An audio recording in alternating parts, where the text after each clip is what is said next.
We want to discuss variance of a random variable.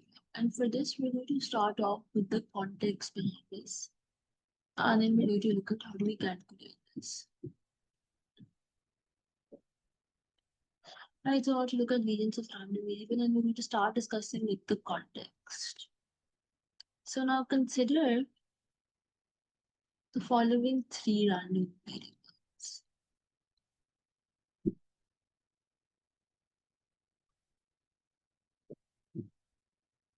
So you have three. So you have x, which is always equal to value 0. 2 is y. Y takes a value 1 with probability that y is equal to 1 is 1 by 2, and takes the value minus 1 with probability y is minus 1 is equal to 1 by 2, and takes the value 0. And then you have another random variable z, which takes the value 100 with probability z is equal to 100 is equal to 1 by 2, and it takes the value minus 100 with probability z is equal to minus 100 is 1 by 2. It's corrected.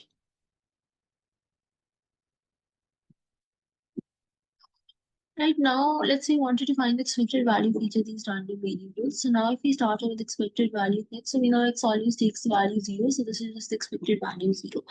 And we know that expected value of a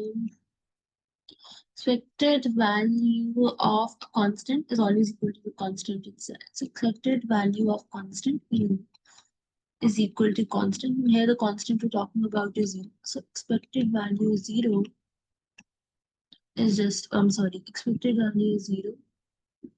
Sorry,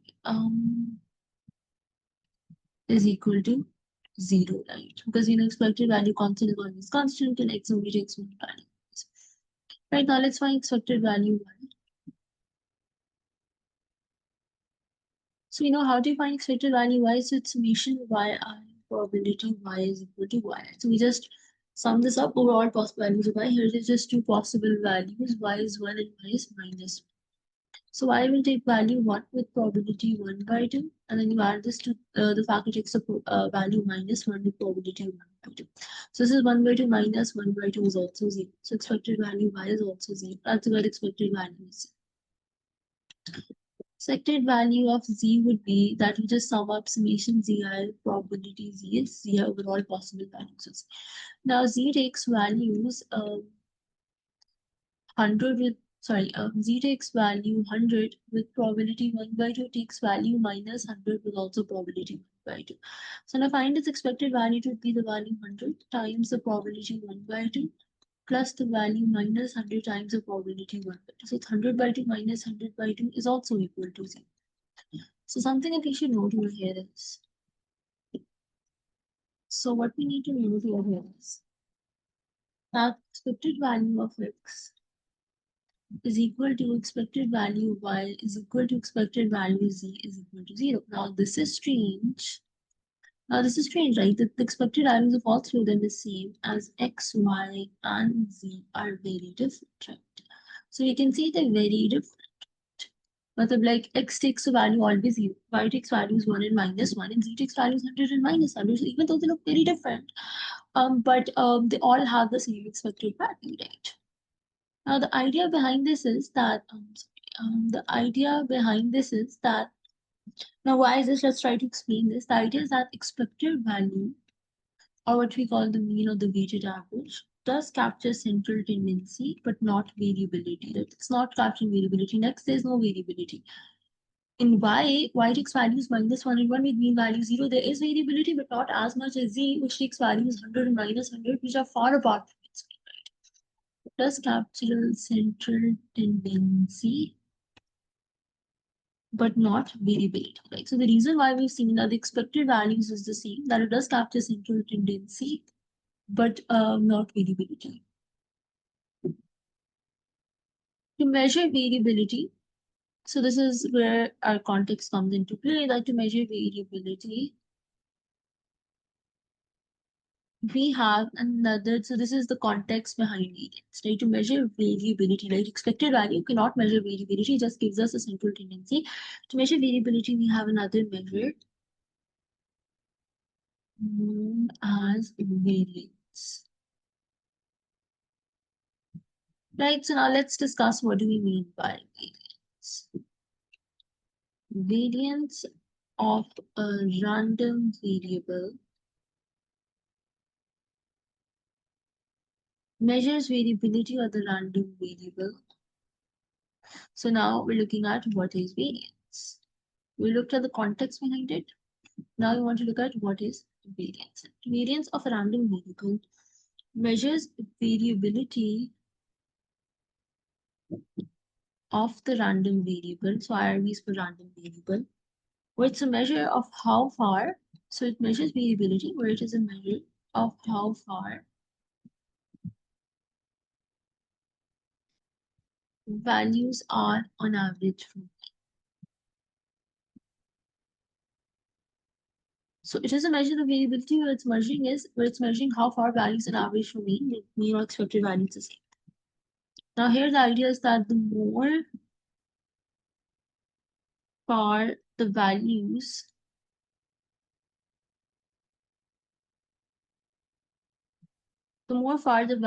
of the random variable from the mean, the higher the variance.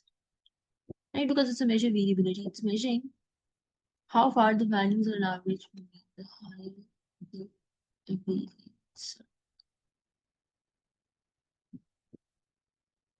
Zero variance means you're always on, right? Because there's no variability. The values are not deviating from it.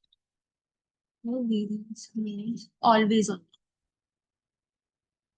Zero variance means always. Zero variance means always on mean. So zero variance means always on mean. Sorry about this. Right. So yeah. So in our example, if we go back to our example,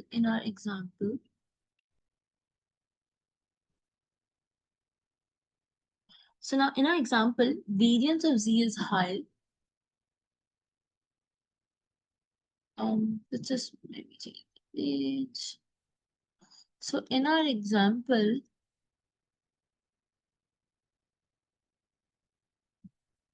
variance of z is high as 100 and minus 100, both far from the mean value z. So z takes value 100 and minus 100, they both are both far from the mean value 0, right? So 100 and minus 100 are both far from the mean value 0. Variance of y is low as both 1 and minus 1 both near the mean value 0.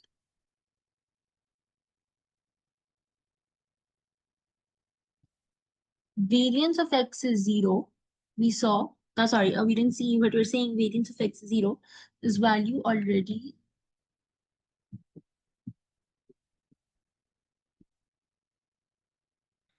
at the mean value 0, right? So in our example, if we go back, so if we go back to our example, so we can tell just by looking at that x will have 0 variance. Because remember here, we don't have to, without even calculating variance, we know, okay, variance of x would be 0. Because we know expected value of x is 0. So it's always at the mean value, right? Expected, because x is just equal to 0, its expected value is equal to 0. So its variance is 0, right? It's always at the mean value. We know y and z both have expected value of both y and z have the same expected value, but we know okay, z will have more variance than y because the values of z are far apart from the mean value 0 than the values of y. So even without calculating variance, we know okay, all three of them have the same expected value, but variance of x is 0, variance of z is higher than variance of y. And obviously variance of y is higher than variance of x because variance of x is 0. Right, so in short,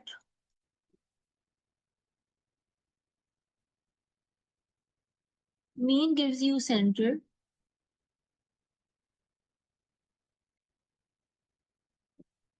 Mean gives you center or distribution. So it's a measure central tendency, but variance tells you on average how far values are from, right? So it measures how far on average values are from mean. So it tells us how much data varies. If high variance, that means high variability. The values are far apart from the mean average value. That means high variability.